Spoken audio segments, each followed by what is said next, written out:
Shalom Bapak Ibu, saudara yang terkasih dalam Tuhan. Shalom. Ya, hari ini kita beribadah ucapan syukur keluarga, di mana 40 hari telah dipanggil Tuhan kakak daripada Pak Abraham Magang, ya, Ibu Marta, ya, Magang. Nah, Bapak Ibu, saudara yang terkasih dalam Tuhan, kita melihat ini tradisi, ya, kebiasaan yang sudah terus dilakukan oleh ada beberapa suku, ada beberapa budaya, tidak hanya di Alor, ya, tidak hanya orang Kristen, ya, di luar Kristen juga lakukan, di daerah Jawa juga dilakukan. Dan sebelum orang percaya, sebelum orang masuk menjadi orang Kristen, tradisi ini sebenarnya sudah ada, ya. Kalau kami orang Batak Saros keluarga tidak ada tradisi ini. Jadi ketika orang tua kami meninggal, ya, malam ini atau hari ini terakhir makam masuk sudah selesai. Kita hanya ibadah bahwa semua berjalan dengan baik. Ya, setelah itu besok pagi biasanya pergi lihat kuburan, kemudian di sana bersih-bersih, ya, sedikit, ya, cuci muka di sana, ya, gitu. Kadang-kadang kalau tradisi yang masih bimbang dan ragu, kadang-kadang masih ngomong, mama, bapak, gitu, ya, ngomong gitu. Sebenarnya itu gak ada gunanya, tapi karena secara emosi, ya, pengen, namanya sering nyebut orang kita kasih, kan, ya, sejauh tidak menjadi berhala. Jadi memperingati 7 hari, 40 hari, 100 hari, 1000 hari, jika pun kita memperingati, jangan sampai itu berhala, ya, dan tidak harus tepat 40 harinya. Jadi kita hanya memperingati. Bisa saja sebelum 40 hari kita lakukan, misalnya keluarga pas bisa kumpul sebelum 40 hari, ya, lakukan itu. Atau setelah 40 hari boleh, tidak ada masalah. Jadi ibadah yang kita lakukan, ucapan syukur, apakah 7 hari, 40 hari, 100 hari, 1000 hari, bagi orang yang sudah pergi, bagi orang yang sudah tidak ada lagi bersama dengan kita, baginya tidak ada faedah, tidak ada manfaatnya. Amin. Tidak berguna bagi orang yang sudah pergi. Misalnya, ada orang tua dulu, orang tua kami 1000 hari, ya, 1000 hari keluarga modern orang semua harus potong ini, pokoknya terserah, karena itu keyakinan mereka. Tapi kami katakan bagi orang yang sudah meninggal, bagi orang tua kami yang sudah pergi, sudah selesai, ya.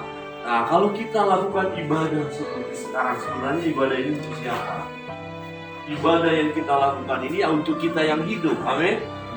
Masih hidup? Coba dari kiri kanan dan tanya, masih hidup? Masih hidup, ya? Oke, kalau hidup tolong katakan kiri kanan, beribadahlah kepada Tuhan. Jadi kalau nggak beribadah artinya apa? Mati. Halo, saya tidak mengatakan, Bapak Ibu sudah mengatakan, kalau tidak beribadah itu sama dengan mati. Innalillahi wa inna ilaihi raji'un. Karena hanya orang mati yang nggak bisa beribadah. Orang mati nggak bisa memuji Tuhan. Ada ayatnya, nanti kita lihat. Ya, tidak bisa lagi. Sang Mazmur berkata, jangan sampai saya masuk ke liang kubur itu. Kalau saya masuk dalam maut itu, bagaimana saya memuji Tuhan? Jadi orang yang sudah tidak ada, yang sudah pergi, sudah selesai. Nah, mengapa kita masih lakukan ibadah? Ya, memang bagi kita perlu ibadah. Hanya saya mau katakan, jangan lagi terpaku, ya Pak Abraham, ya, semua kita keluarga, jangan lagi terpaku harus di 7 harinya, harus di 40 harinya, harus di 100 harinya, harus di 1000 harinya. Jangan. Kami sudah praktekkan dalam keluarga, nggak perlu harus hari itu. Kapan kita bisa kira-kira kumpul? Setelah kumpul, masih 99 hari, nggak apa-apa.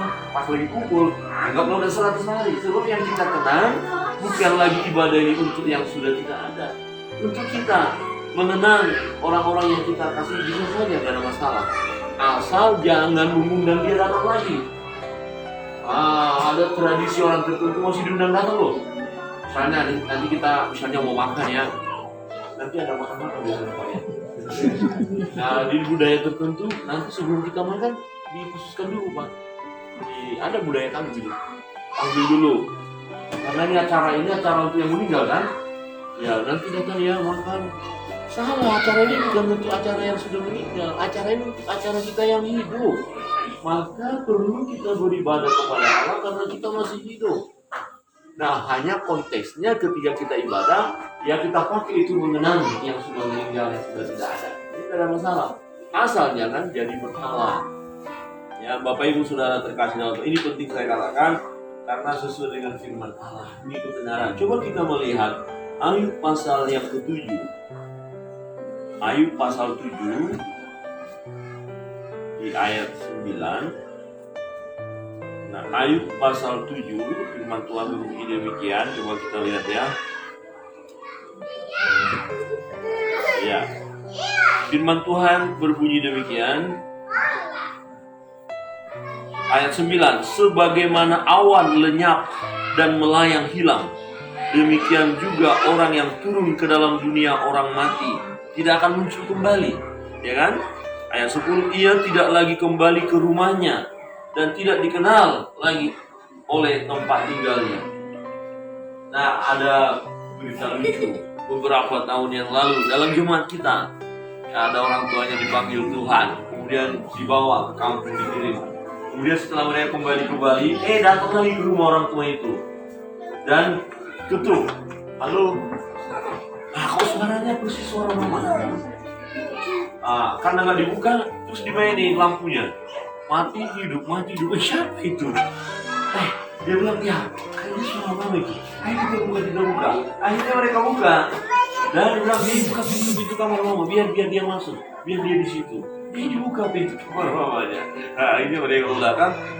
Kira-kira yang datang itu siapa? Halo? Orang yang sudah meninggal datang. Bisa datang dia. Dia tidak lagi kembali ke rumahnya, ke tempat tinggalnya, ke kampung halamannya. Dia tidak cari tempat tidurnya, ya, tidak dikenal lagi oleh tempat tinggalnya. Jadi kemana dia? Sudah tiada. Nah, terus kalau ada kebiasaan orang ya, sudah meninggal misalnya opahnya ini meninggal, opahnya suka merokok, rokoknya gudang garam surya. Kalau sekarang lagi tren nggak itu ya? Pak, rokok apa sekarang tren? Pak Gotli, rokok apa yang sekarang lagi tren, Pak? Pura-pura nggak tahu nih rokoknya. Kalau kami dulu apa? Di Samsu, itu udah kelas itu. Kalau sekarang apa ya? A1. A1 itu lebih mahal ya? Oh, murah enggak. Biasanya ini tipenya yang mahal ini, Pak. Yang mahal apa, Pak? Masih ya? Di Samsu. Terus belikan rokok di Samsu ini kesukaannya. Terus taruh di dekat fotonya. Juga lengkap dengan kopinya. Kopi tanpa gula ya. Ada kopinya. Terus siapa yang minum? Saya tanya, siapa yang minum? Siapa yang bisa rokok itu? Tapi orang yang lakukan itu ada kepuasan di dalam hidupnya. Nah, hati-hati, terjebak kepada berhala. Itu nggak boleh kita lakukan sebagai anak-anak Tuhan. Nggak bisa lagi dia kembali. Dia sudah tiada. Ya, seperti embun. Saudara pernah lihat embun? Sebagaimana awan lenyap dan melayang hilang, demikian juga orang yang turun ke dalam dunia orang mati, artinya yang sudah meninggal, tidak akan muncul kembali. Jadi kalau ada yang datang terus ngomong itu dia, muncul dia, tengking aja. Amin. Tengking aja dalam nama Yesus. Siapa kau? Jangan malu. Oh ya kau ya. Iya mali datang lagi. Diladeni lagi. Dikasih makanan kesukaannya lagi. Salah bayar. Saudara yang terkasih dalam Tuhan, jangan kita terjebak. Ya. Kemudian kita lihat firman Tuhan. Ya. Ayub katakan pasal yang ke-14 kita lihat. Ayub 14.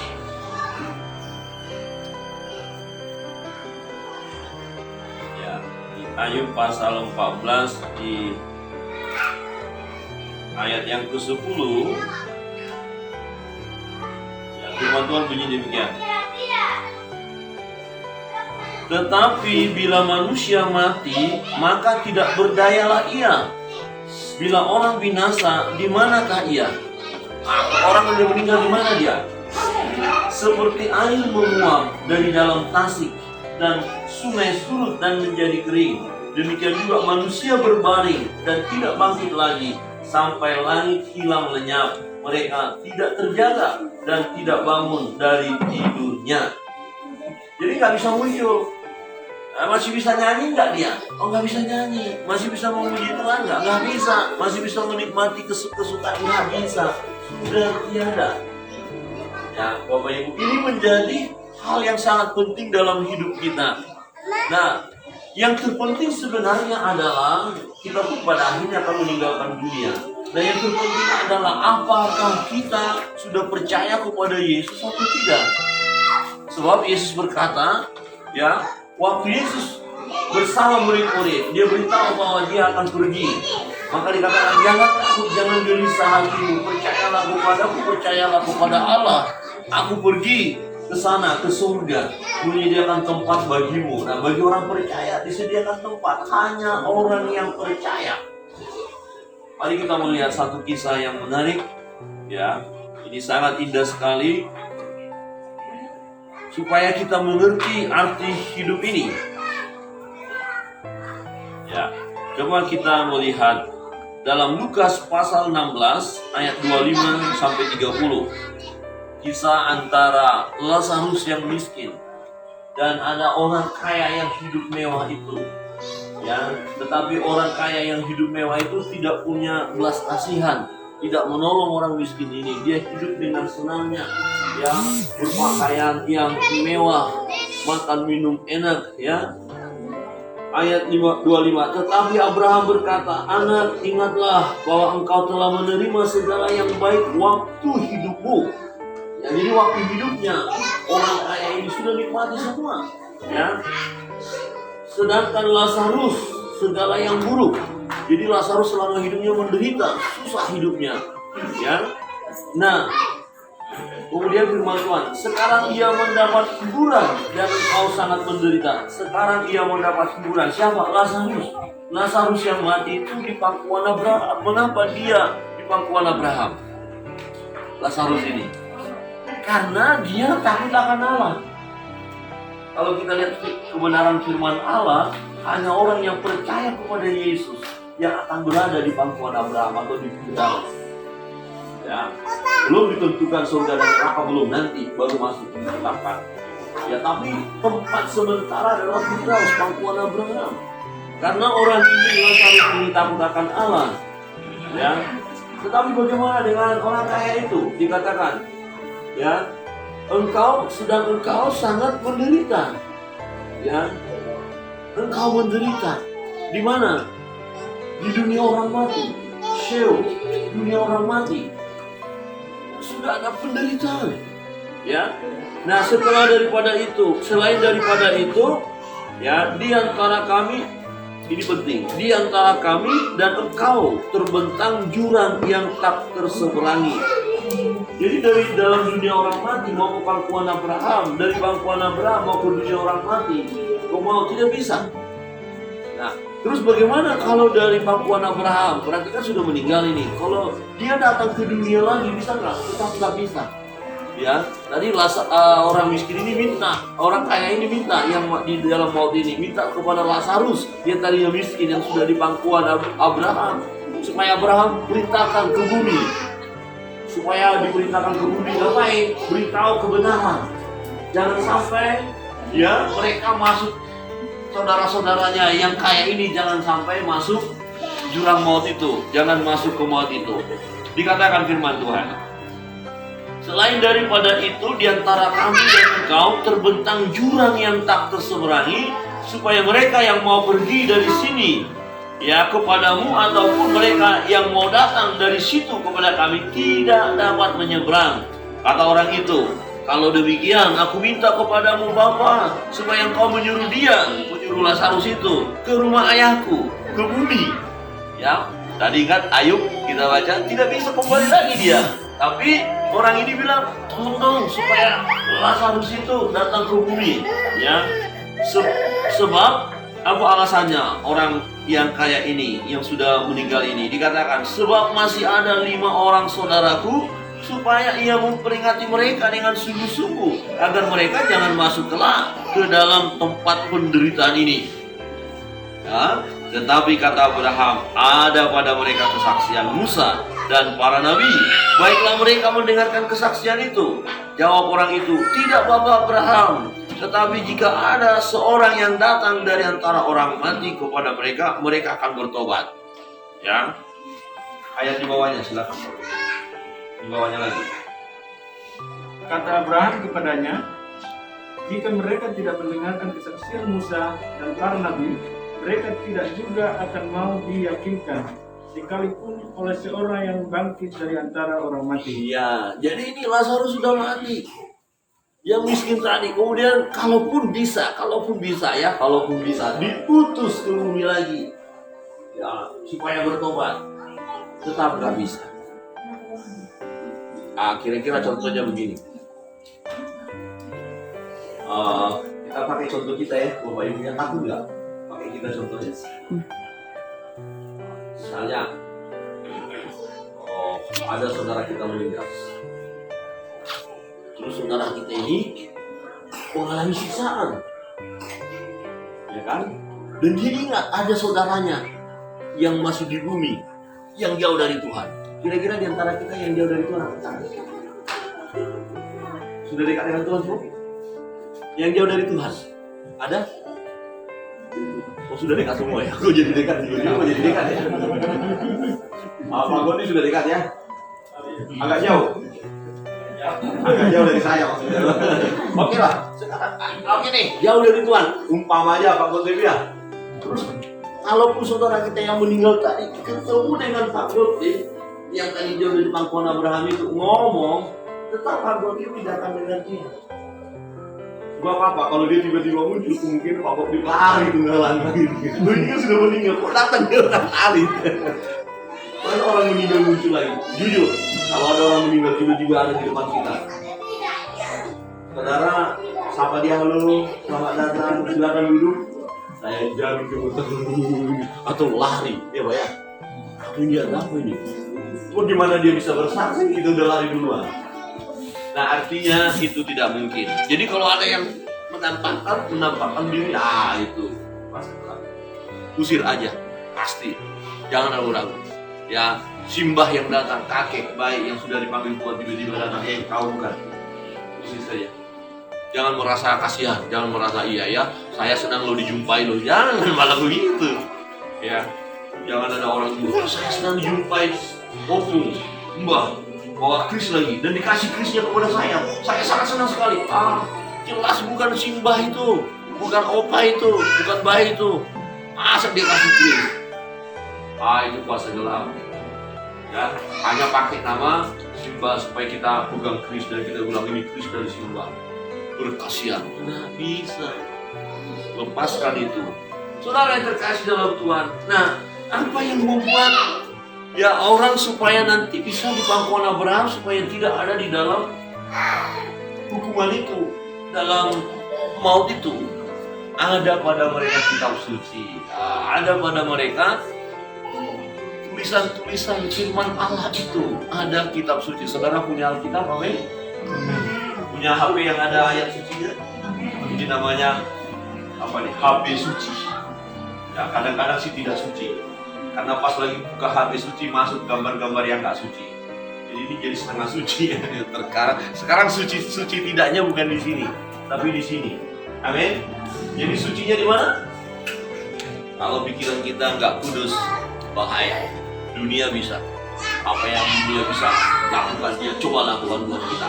Bapak Ibu Saudara yang terkasih dalam Tuhan, kebenaran firman Tuhan jelas sekali. Nah, ibadah yang kita lakukan untuk kita yang hidup, momennya saja memperingati saudara kita, tidak masalah. Sejauh itu tidak menjadi berhala. Ya, kita boleh mengenang orang yang sudah tiada, kita tahu lah. Tapi jangan juga, udah lewat 40 hari kita tidak lakukan itu. Jangan-jangan nanti kita jadi nggak diberkati Tuhan. Jangan-jangan nanti kita hidup susah. Ya Pak ya, jangan-jangan, itu udah salah, keliru. Jangan ada pikiran kalau kita nggak sempat melakukan harinya, kita anggap nanti berkatnya kita hilang. Jangan, berkat dari Tuhan. Bahkan ada orang begini, kalau tidak dilakukan, bisa terjadi sakit penyakit dalam dirinya. Nggak ada hubungan, saya mau berkata nggak ada hubungan. Ya, kalau sempat itu terjadi berarti ada sesuatu. Memang ada pengalaman yang unik. Saya punya adik, ya, dia polisi, kakaknya juga lumayan, ya. Tetapi ketika anaknya sakit, dia jauh dari tempat. Waktu anaknya sakit apa yang terjadi? Ya, ada yang berkata harus dibawa ke kuburan baru. Jauh 8 jam harus dibawa ke kuburan baru. Nah, setelah sampai di kuburan, cuci muka di sana, kemudian udah sembuh. Nah, kita lupa ziarah katanya. Apakah betul itu Bapak Ibu? Betulkah seperti itu sesuai dengan firman Allah? Tidak. Jadi jangan kacau teologi kita. Jangan kacau pikiran kita. Saudara yang terkasih dalam Tuhan, tidak ada manfaat bagi orang yang sudah tiada ketika kita beribadah. Manfaat yang beribadah ini untuk kita. Jadi semakin kita mendekatkan diri kepada Tuhan, itu yang terpenting. Amin. Dan siap sedia kalau sudah waktunya Tuhan memanggil kita harus tinggalkan dunia. Gak usah takut, karena ada tempat. Ya, ini kerinduan kita, keyakinan kita hauslah di pangkuan Abraham, artinya di Firdaus. Dan inilah manfaat kita yang hidup, memuji Tuhan. Biarlah segala yang bernapas memuji Tuhan, kata firman Allah. Jadi kita diberi napas hidup, kita puji Dia, kita agungkan Dia. Saudara yang terkasih dalam Tuhan, dalam Pengkhotbah pasal 9 ayat 5 berkata begini, karena orang-orang yang hidup tahu bahwa mereka akan mati, tetapi orang yang mati tidak tahu apa-apa. Tidak ada upah lagi bagi mereka, bahkan kesenangan kepada mereka sudah lenyap. Jadi orang yang sudah mati tidak tahu apa-apa, tapi orang yang hidup pasti dia tahu dia akan mati. Amin. Amin. Bapak Ibu sudah tahu bahwa saudara akan mati? Coba lihat kiri kanannya. Kau akan mati. Kau akan mati. Kau akan mati. Bapak juga gitu, kau akan mati. Itu firman Tuhan loh. Karena orang-orang yang hidup tahu bahwa mereka akan mati. Saudara akan mati loh. Saya juga. Tapi orang mati, dia tidak tahu apa-apa lagi. Oh, orang mati tahu dia akan hidup, tidak tahu. Dan tidak akan hidup. Kalaupun nanti kebangkitan orang mati. Ini penting. Apakah dia masuk dalam kehidupan yang abadi atau kematian yang abadi? Orang yang percaya kepada Yesus pasti mengalami hidup yang abadi, masuk surga. Ya, karena begitu besar kasih Allah akan dunia ini. Setiap orang yang percaya kepadanya tidak binasa, melainkan oleh hidup yang kekal. Saudara yang terkasih dalam Tuhan, kita yang hidup. Ini peringatan bagi kita. Kita yang hidup. Coba direnungkan. Kita yang hidup. Kita tahu kita akan mati. Cuma waktunya tidak tahu. Jangan kita pikir usia kita masih muda, berarti masih lama. Nanti aja dia bertobat. Tidak jaminan. Ada orang yang masih muda, selesai. Ada orang yang sudah tua, nggak selesai. Kemudian ini sedikit cerita lucu. Orang kakek ditanya, oke, bisa usia tua, kok masih sehat segar hidup? Padahal udah tua, apa rahasianya kek? Dia bilang, hanya satu rahasianya, jangan lupa bernapas. Iya ya, kalau lupa bernapas kan mati. Nah, ada lagi satu kakek lagi ditanya, ada juga kakek yang tua, kok bisa nggak meninggal? Dia bilang, waktu Tuhan panggil, saya pura-pura tidak dengar.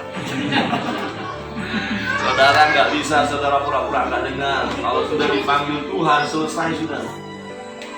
Coba lihat kiri kanan. Katakan, kalau sudah dipanggil Tuhan, selesai. Ya, sebelum selesai, selesaikan dulu segala sesuatu. Amin. Bereskan dulu hidup artinya. Jadi beribadahlah kepada Tuhan. Nah, ibadah ini untuk kita yang hidup. Amin. Kiranya kebenaran firman Tuhan malam hari ini menolong kita memahami arti hidup ini. Kita yang hidup, kita berkata, firman Tuhan berkata, kita tahu bahwa kita akan mati. Tapi orang yang sudah mati tidak tahu apa-apa. Sudah selesai mereka. Jadi ibadah yang kita lakukan adalah ibadah karena kita masih hidup. Kita menyembah Tuhan, memuliakan Tuhan, dan mempersiapkan diri untuk segala sesuatunya. Tuhan memberkati kita.